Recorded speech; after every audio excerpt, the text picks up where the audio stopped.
The summer of 2018, the Carter family moved into an old farmhouse located in a quiet area outside a small town in Pennsylvania. The house was beautiful. It had a large backyard, an old wooden staircase, and a basement that looked like it had been untouched for decades. For Mark and Sarah Carter, it was the perfect place to raise their two children. The first few days were completely normal. But after 1 week, strange things started happening. At night, Sarah began hearing footsteps coming from the second floor.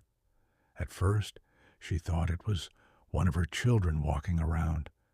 But one night, she checked their rooms. Both children were sleeping. The footsteps continued slowly, walking across the empty hallway. Few days later, Mark noticed something even more disturbing. The basement door, which was always locked, was found open. He closed it and ignored it.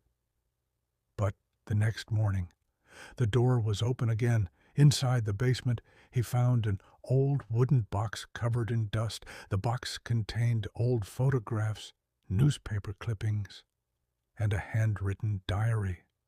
The diary belonged to a previous owner of the house.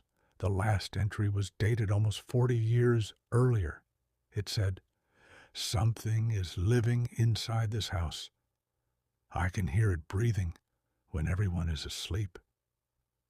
Mark thought it was just an old story.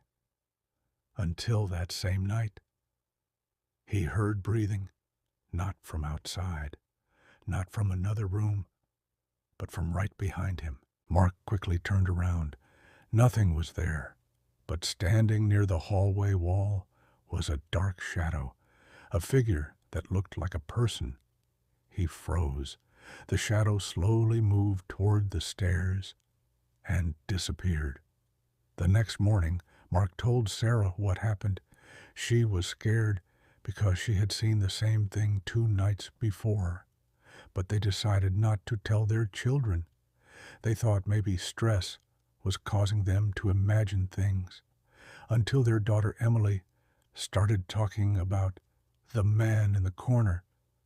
She said, "The scary man watches me while I sleep, but he never comes close." The parents were terrified because Emily described the same shadow figure they had seen. After months of strange activity, the family decided to leave the house.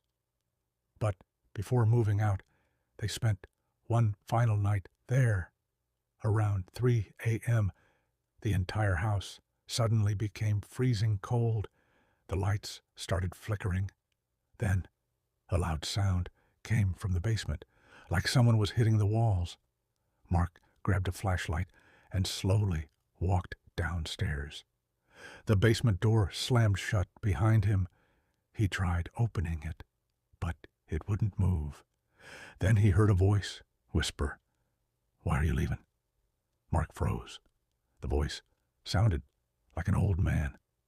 Suddenly, the basement lights turned on, and on the wall, written in black marks, were 4 words, "You can't leave me." Seconds later, the basement door opened by itself. Mark ran upstairs, and the family left the house before sunrise. They never returned. Ending suspense. Today, many people claim that the old farmhouse still stands empty. Some neighbors say they have seen lights turning on inside the abandoned house. Others say they hear footsteps coming from the second floor, even though nobody lives there. Was the Blackwood house really haunted? Or was there another explanation? The truth may never be known, but one thing is certain. Some houses are not just built with wood and stone. Some houses carry stories that refuse to disappear. Outro. If you enjoyed this terrifying story, subscribe for more true horror stories from America, because the next story might be even more disturbing.